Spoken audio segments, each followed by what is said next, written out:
প্রিয় সাংবাদিক বন্ধুগণ এবং প্রিয় দেশবাসী, আজকে অত্যন্ত দুঃখ এবং ক্ষোভের সহিত আপনাদের সামনে উপস্থিত হয়ে বলতে হচ্ছে যে আমরা দেখতে পাচ্ছি জুলাই গণ অভ্যুত্থানের নেতৃবৃন্দকে লক্ষ্য করে সন্ত্রাসী ফ্যাসিস্ট আওয়ামী লীগ তার নানা তৎপরতা চালাচ্ছে। আমরা এর আগে জুলাই পদযাত্রায় গোপালগঞ্জে জাতীয় নাগরিক পার্টির নেতৃবৃন্দের উপর হত্যার নীল নকশা নিয়ে যে আক্রমণ, সেই আক্রমণ আমরা দেখেছি। উপদেষ্টা মাহফুজ আলম এবং গণ অভ্যুত্থানের নেতা মাহফুজ আলম এর আগে বিদেশ যখন গিয়েছেন লন্ডনে এবং আমেরিকায়, তখন তার উপর হামলা করার চেষ্টা করা হয়েছে এবং তারই ধারাবাহিকতায় গতকাল আমরা দেখেছি জাতিসংঘের সাধারণ অধিবেশনে ডক্টর মোহাম্মদ ইউনূস ওনার সফর সঙ্গী হিসেবে 3টি রাজনৈতিক দলের নেতৃবৃন্দদের নিয়ে যাওয়া হয়েছিল এবং এয়ারপোর্ট থেকে বের হওয়ার সময় জাতীয় নাগরিক পার্টির সংগ্রামী সদস্য সচিব আক্তার হোসেন এবং সিনিয়র যুগ্ম সদস্য সচিব ডক্টর তাসলিম জারাকে লক্ষ্য করে ফ্যাসিস্ট আওয়ামীরা হামলা করে এবং ভর্ৎসনা করে। আমরা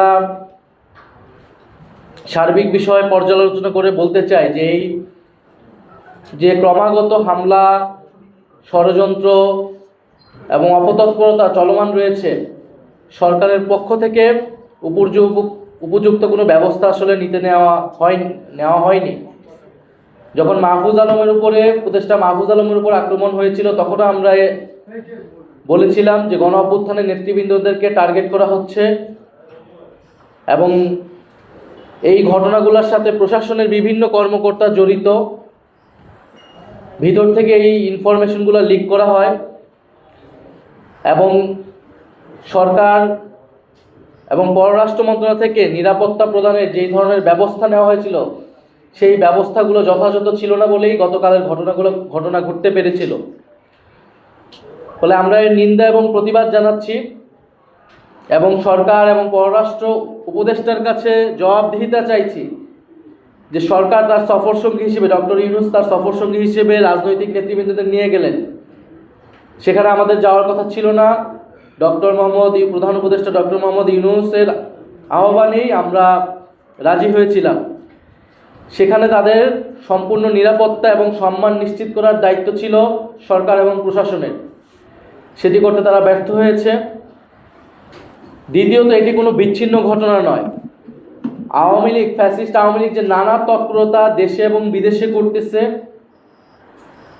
দেশকে অস্থিতিশীল করা, গণ অভ্যুত্থানের নেতৃবৃন্দ, শহীদ পরিবার এবং আহতদের লক্ষ্য করে তাদের আক্রমণ করা, সাইবার জগতে তাদের নিয়ে নানা নেতিবাচক এবং প্রোপাগান্ডা ছড়ানো, এই সকল কিছু যে চলমান রয়েছে, তারই ধারাবাহিকতা হিসেবে গতকালকের ঘটনাকে দেখতে হবে। ফলে সরকারের পক্ষ থেকেও যে বিচার নিশ্চিত করার বিষয়টা আমরা বারবার বলে আসছি, সেই জায়গায় দুর্বলতা আছে দেখেই আওয়ামী লীগ এত তৎপরতা করার সুযোগ পাচ্ছে। কারণ আমরা দেখেছি ট্রাইব্যুনালের বাইরে যে সাধারণ কোর্টে মামলাগুলো হয়েছে, সেখানে জামিন দিয়ে দেওয়া হচ্ছে এবং অনেক আসামিরা জামিন পেয়ে পরবর্তীতে পালিয়ে যাচ্ছে।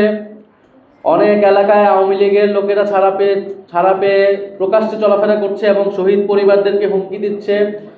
বৈষম্যবিরোধী ছাত্র আন্দোলন এবং জুলাইয়ের যারা আহত হয়েছিল তাদেরকে হুমকি দিচ্ছে। অনেক জায়গায় হামলার ঘটনা আমরা দেখেছি।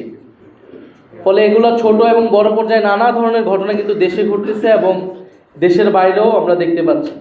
ফলে এই জায়গায় সার্বিকভাবে এটা সরকারেরই দায়িত্ব এই পরিস্থিতি থেকে উত্তরণ করা এবং সেটার জন্য সরকারের যে সর্বস্তরে ফ্যাসিবাদের দোসররা এখনো রয়ে গেছে, তাদেরকে অপসারণ করতে হবে, চিহ্নিত করতে হবে এবং শাস্তির আওতায় আনতে হবে এবং যে বিচারের কথা বলতেছে, সেই বিচার দ্রুততার সাথে নিশ্চিত করতে হবে।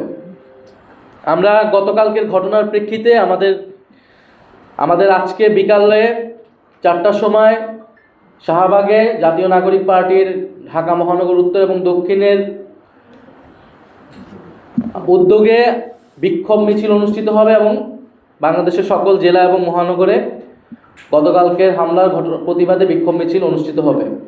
এছাড়া আমরা সুস্পষ্ট কিছু দাবি সরকারের কাছে রাখতে চাচ্ছি। গতকালকের ঘটনায় সকল হামলাকারীদের চিহ্নিত করা এবং অবিলম্বে গ্রেফতার করা। নিউ ইয়র্কের কনসুলেট জেনারেলকে অবিলম্বে পদত্যাগ করতে হবে এবং ঘটনার সম্পূর্ণ তদন্ত করে নিরাপত্তা প্রদানে ব্যর্থ কর্মকর্তাদের শাস্তিমূলক ব্যবস্থা নিতে হবে। দ্বিতীয়ত, ফ্যাসিবাদের জমানায় নিয়োগকৃত আওয়ামী দোসরদের ফরেন মিনিস্ট্রি থেকে অপসারণ করতে হবে। উপদেষ্টা মাহফুজ আলমের উপর হামলাকারী হিসেবে যে 5 জনকে গ্রেফতার করা হয়েছে তাদের তালিকা প্রকাশ করতে হবে। তৃতীয়ত, জুলাই গণহত্যার বিচার স্বচ্ছ করা এবং ত্বরান্বিতকরণ করা। দল হিসেবে সন্ত্রাসী আওয়ামী লীগের বিচার নিশ্চিত করা। ট্রাইব্যুনালে এখনো দল হিসেবে আওয়ামী লীগের বিচার শুরু হয়নি। আমরা ট্রাইব্যুনালের কাছে এটার আবেদন জানাবো এবং সরকারের পক্ষ থেকে যাতে উদ্যোগ নেওয়া হয়, যাতে দল হিসেবে আওয়ামী লীগের জুলাই গণ অভ্যুত্থান সহ গত 15 বছরের মানবতা বিরোধী অপকর্মের তদন্ত করে সেটার বিচার কার্যক্রম শুরু করা হয়। এছাড়া পররাষ্ট্র উপদেষ্টার সাথে আমরা বসবো এবং তার থেকে আমরা জবাবদিহিতা চাবো, কেন বারবার এই ঘটনাগুলো ঘটতেছে দেশের বাইরে। এবং আমরা বিভিন্ন সময় দেখছি পররাষ্ট্র মন্ত্রণালয় কর্তৃক যেই নিয়োগগুলো দেওয়া হচ্ছে সেটা নিয়ে নানা বিতর্ক হচ্ছে। ফ্যাসিবাদের জমানায় যারা নিয়োগ হয়েছিল তাদের সম্পূর্ণরূপে অপসারণ হয়নি বা তারা থেকে গেল, কেন থেকে যাচ্ছে সেই বিষয়ে কোনো স্পষ্ট জবাব আমরা পাইনি। ফলে পররাষ্ট্র উপদেষ্টার কাছে বসে তার কাছে আমরা এই দাবিগুলো পেশ করব এবং তার থেকে আমরা জবাব দিতে চাবো যে আমাদের যে বিদেশে যে অ্যাম্বাসিগুলো রয়েছে তারা কেন আমাদের রাজনৈতিক নেতৃবৃন্দদের নিরাপত্তা প্রদানে ব্যর্থ হচ্ছে এবং কেন ফ্যাসিস্ট আওয়ামী তৎপরতা তারা বন্ধ করতে পারছে না। এর পাশাপাশি আমরা দেখতে পাচ্ছি যে আওয়ামী লীগকে একদিকে যেমন আওয়ামী লীগ তৎপরতা চালাচ্ছে, ষড়যন্ত্র করছে, সন্ত্রাসী কার্যক্রম করছে, অন্যদিকে দেশের কোনো রাজনীতিবিদ আওয়ামী লীগকে নির্বাচনে আনার ষড়যন্ত্র করছে। আমরা স্পষ্টভাবে বলতে চাই, আওয়ামী লীগকে নির্বাচনে আনার অথবা আওয়ামী লীগকে রাজনীতিতে পুনর্বাসন করার কোনো সুযোগ নাই। যারা এটা করার চেষ্টা করবে জনগণ তাদের বিরুদ্ধেই দাঁড়াবে, তাদের রাজনীতি বাংলাদেশ থেকে নাই হয়ে যাবে। ফলে জুলাই গণ অভ্যুত্থানে 36শে জুলাই 5ই আগস্ট বাংলাদেশের ছাত্র জনতা আওয়ামী লীগের বিরুদ্ধে তাদের রায় জানিয়ে দিয়েছিল। সেই রায়টি ছিল বাংলাদেশে আওয়ামী লীগ এবং মুজিববাদীদের কোনো রাজনীতি থাকবে না এবং তারা যে অপকর্ম করেছে বাংলাদেশে সেজন্য তাদেরকে বিচারের আওতায় আনতে হবে।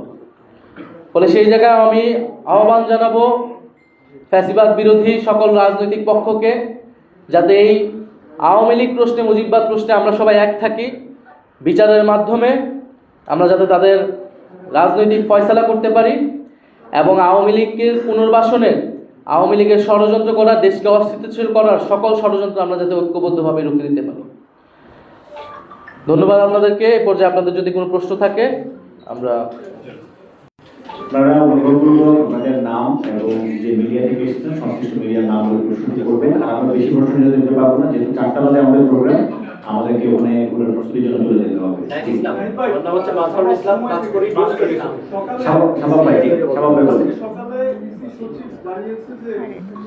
প্রতীক হিসাবে তালিকায় না থেকে প্রতীক হিসাবে শাপলা প্রতীক দেওয়া যাচ্ছে না, পুনরায় নতুন প্রতীক নিয়ে আবেদন করার জন্য। এই ব্যাপারে আপনাদের কি মন্তব্য এবং আপনারা কি পুনরায় আবেদন করবেন? আচ্ছা, মাঝারের প্রশ্ন করছি। আমার প্রশ্নটা হচ্ছে আপনার শেষ ইয়ে থেকে, সেটা হচ্ছে যে আজকে বিএনপির মহাসচিব মির্জা ফখরুল ইসলাম আলমগীরের ভারতের একটা পত্রিকায় একটা সাক্ষাৎকার প্রকাশিত হয়েছে। সেখানে তিনি বলেছেন যে গণ অভ্যুত্থানের শক্তি হিসাবে এনসিপি ঠিক আছে, কিন্তু আমরা তাদেরকে দল হিসাবে বা কোনো শক্তি হিসাবে মনে করি না। আরেকটা বিষয় হচ্ছে যে তাদের এই অভ্যুত্থানে অবদান থাকলেও এখন তাদের যে অবস্থা, তারা এখন ডেকেও কোনো লোকজন পাচ্ছে না। যখন আপনারা আওয়ামী লীগ এবং অন্য বিষয়গুলো বিচার যাচ্ছেন, তখন একজন শীর্ষ দলের নেতা থেকে, একটা শীর্ষ দল থেকে একজন বড় নেতার এমন একটা মন্তব্য আসলো যে আপনারা নাকি আপনাদেরকে শক্তিমান করছেন। এই বিষয়ে আসলে আপনারা কি মতামত? এই প্রশ্নটি তার দ্বিতীয় পত্রিকা যমুনা আমার প্রশ্নটা ছিল যে মির্জা ফখরুল বলেছেন যে এনসিপি কে আর কোনো শক্তি বলে মনে করি না। সেম প্রশ্ন। দিতে আপা আপা এটা তো সেম প্রশ্ন যে বাজার বিনিয়োগ করেছে আচ্ছা আমার আমার নাম মুকুল্লাহ মুনিব, আমি বাংলাদেশে কাজ করি। আমি একটু ভিন্ন প্রসঙ্গে, সেটা হলো যে গণ অধিকারের সঙ্গে এনসিপির যে মানে একীভূত হওয়ার বিষয়টা যদি একটু স্পষ্ট করতে। আমি জাহিদ বলছি, এখন টেলিভিশনের সাংবাদিক। আমার প্রশ্ন হচ্ছে, গতকাল ভারতের গণমাধ্যমকে মির্জা ফখরুল বলেছেন, তাকে প্রশ্ন করা হয়েছিল ওয়ার্কার্স পার্টি জাসদের কি হবে। তিনি বলছেন শুধুমাত্র ওয়ার্কার্স পার্টি জাসদ না, ইভেন আওয়ামী লীগ জাতীয় পার্টি যদি নির্বাচনে আসে আমরা সেটাকে স্বাগত জানাই। মির্জা ফখরুলের নতুন করে এমন বক্তব্য আওয়ামী লীগ জাতীয় পার্টি নিয়ে, এটি নিয়ে এনসিপির আনুষ্ঠানিক কোনো প্রতিক্রিয়া আজকে দিবেন আসলে?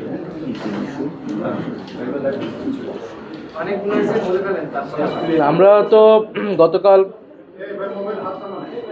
আমাদের জাতীয় নাগরিক পার্টির মুখ্য সমন্বয়ক নাসিরউদ্দিন পাটোয়ারি মাইক্রোফোন ছাড়াই ভালো লাগছে।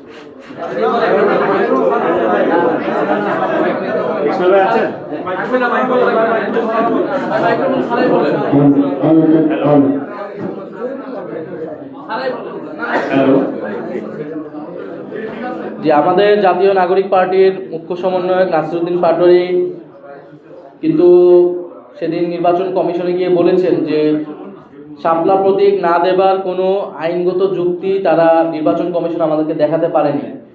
ফলে আমরা এখন পর্যন্ত শাপলা প্রতীকই অটল আছি।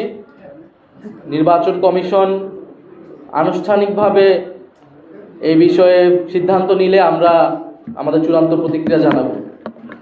দ্বিতীয়ত হচ্ছে গণ অধিকার পরিষদের সাথে যেটা সংযুক্তির বিষয়টা, সেটা আমরা বলেছি সেটা আলোচনার পর্যায়ে রয়েছে। সেই বিষয়ে কোনো সিদ্ধান্ত হলে আমরা আনুষ্ঠানিকভাবে আপনাদেরকে জানাবো। আর মির্জা ফখরুল ইসলাম আলমগীরের বক্তব্যের প্রেক্ষিতে আমি এই মুহূর্তে কোনো প্রতিক্রিয়া দিতে চাই না। যেটা আমি আমার বক্তব্য শেষে বলেছি, যদি আওয়ামী লীগকে পুনর্বাসন করার রাজনীতি এখন বিএনপি গ্রহণ করে থাকে, তাহলে সেই রাজনীতি বিএনপির জন্য কাল হয়ে দাঁড়াবে। ফলে আমরা বলবো যে বিএনপিকে আমরা গণ অভ্যুত্থানের অংশীদার মনে করি, আমাদের ফ্যাসিবাদ বিরোধী লড়াইয়ের অংশীদার মনে করি। বিএনপি যাতে ভুল রাজনীতি না করে সেজন্য বিএনপির প্রতি আমাদের আহ্বান থাকবে।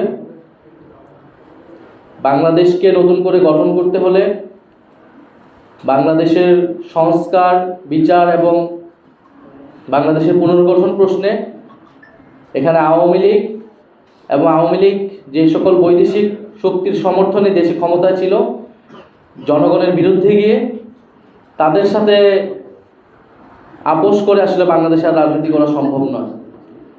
আর জাতীয় নাগরিক পার্টি কোনো শক্তি কি শক্তি না, এটা আসলে রাজপথে ভোটের মাঠে জনগণই এটা রায় দিবে।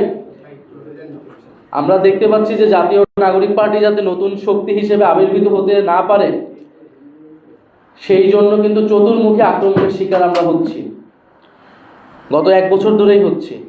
কারণ বাংলাদেশের এস্টাবলিশমেন্ট, বাংলাদেশের যারা বাংলাদেশকে নতুন করে পুনর্গঠন করতে চায় না, যারা পুরনো ক্ষমতা কাঠামোকেই রাখতে চায়, এটা শুধু আওয়ামী লীগ না, আওয়ামী লীগের বাইরেও বিভিন্ন শক্তি, তারা কিন্তু চায় না যে তরুণদের একটি শক্তির উত্থান ঘটুক, জাতীয় নাগরিক পার্টির উত্থান ঘটুক।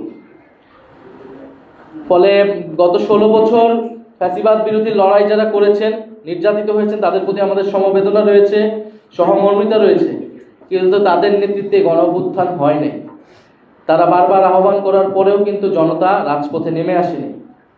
ফলে জনগণ তাদের কথায় নেমে আসবে, জনগণ তাদেরকে সমর্থন করবে, এইটা আসলে আমরা ভোটের মাঠে এবং রাজপথে আমরা বুঝতে পারবো। ফলে বিএনপির প্রতি আমাদের আহ্বান থাকবে আওয়ামী পুনর্বাসনের রাজনীতি থেকে সরে এসে বাংলাদেশ পুনর্গঠনের রাজনীতিতে শরীক হতে। তরুণদের সমর্থন তাহলে তারা পাবে। ধন্যবাদ সবাই।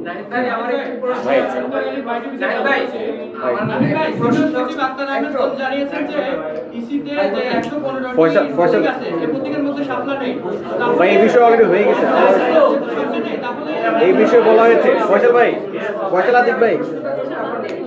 হচ্ছে আমরা অনেকদিন ধরে দেখছি যে আওয়ামী লীগের অঙ্গ সংগঠন থেকে বাংলাদেশের বিভিন্ন জায়গায় মিছিল মিটিং করছে এবং তারা বলছে যে আবার পুনরায় ফিরে আসবে। সেই আলোকেই সরকারি আপনি ছিলেন দায়িত্বে সরকারের, সেক্ষেত্রে সরকার কি মদত দিচ্ছে এদেরকে মানে এই পুনরুজ্জীবিত করার জন্য? সেই অংশ হিসাবেই কি নিউ ইয়র্কে এরকম ঘটনা ঘটেছে কিনা? আরেকটি পরামর্শ, সেটি হচ্ছে আসলে আপনারা যে কোনো সময় এক এক করে সংবাদ সম্মেলন ডাকেন, এখন 2:30 বাজে, আমাদের না খেয়ে চলে আসতে হয়েছে। এইরকম একটু গুছালো ভাবে যারা যদি যায়, যে সকালবেলা বা 11টার সময় দিলে মানুষ আসতে পারে, বা গভীর রাতে অনেক সময় সংবাদ সম্মেলন ডাকা হয়, সেক্ষেত্রে অনেকের আমাদের ঝামেলা হয়ে যায়, কারণ ফয়সাল ভাই, জি। আমার প্রশ্ন হচ্ছে যে এই ধরনের হাই প্রোফাইল ভিজিটের সময় দেখা যাচ্ছে যে দলের নেতাকর্মীদের একটা উপস্থিতি থাকে রিসিভ করার জন্য, প্রটেস্ট করার জন্য, তা না প্রটেস্টের জন্য রিসিভ করার জন্য, কিন্তু সেক্ষেত্রে আমরা ভিডিওগুলোতে অনেকগুলো ভিডিওগুলোতে দেখি না যে আপনাদের লাইভ করা ইউনিট নিয়ে আমেরিকায় যুক্তরাষ্ট্রে কাজ করছে কিনা। সেখানে আমাদের জাতীয় নাগরিক পার্টির সমর্থকরাও ছিল, আমাদের যারা প্রবাসী নিউ ইয়র্কে যারা আমাদের প্রবাসী কমিটির সাথে জড়িত, কিন্তু তাদেরকে মিসগাইড করা হয়েছে। তাদেরকে বলা হয়েছিল যে তারা অন্য একটা গেট দিয়ে বের হবে এবং তাদেরকে আমাদের সমর্থকদের অন্য একটা স্থানে থাকতে বলা হয়েছিল, কিন্তু পরে দেখা গেছে তাদের বের হওয়ার রাস্তাটা ভিন্ন করা হয়েছিল, যেটা আমাদের সমর্থকরা জানতো না। এটা যারা প্রোটোকলে জড়িত ছিল, যারা নিরাপত্তা জড়িত ছিল, তারাই করেছে। এই জন্য আমরা বলেছি যে এই ঘটনার তদন্ত করে যারা নিরাপত্তা দানে ব্যর্থ হয়েছে তাদেরকে শাস্তির আওতায় আনা এবং কনসুলেট জেনারেলকে অবিলম্বে পদত্যাগ করা, কারণ এটা সম্পূর্ণ তার ব্যর্থতার পরিচয়। ফলে সরকারের, আরেক ভাই যে প্রশ্ন করছিলেন, সরকারের ভিতরে আমরা অবশ্যই মনে করি সরকারের ভিতর থেকেই এই মদতগুলো দেওয়া হচ্ছে। সরকারের এবং প্রশাসনের বিভিন্ন স্তরে যে ফ্যাসিবাদের দোসররা রয়েছে তাদের ইন্ধনে, তাদের সহযোগিতায় এই ঘটনাগুলো ঘটছে। আর আমরা আসলে আন্তরিকভাবে দুঃখিত, এটা আমাদের আসলে একটা জরুরি সংবাদ সম্মেলন ছিল, এই কারণে ইমার্জেন্সিভাবে কল করা হয়েছে। আমরা পরবর্তী সংবাদ সম্মেলন ডাকার ক্ষেত্রে আমরা যথাযথ সময় জ্ঞানটা মাথায় রেখেই আপনাদেরকে ডাকবো। আপনাদেরকে আসার জন্য অনেক অনেক ধন্যবাদ।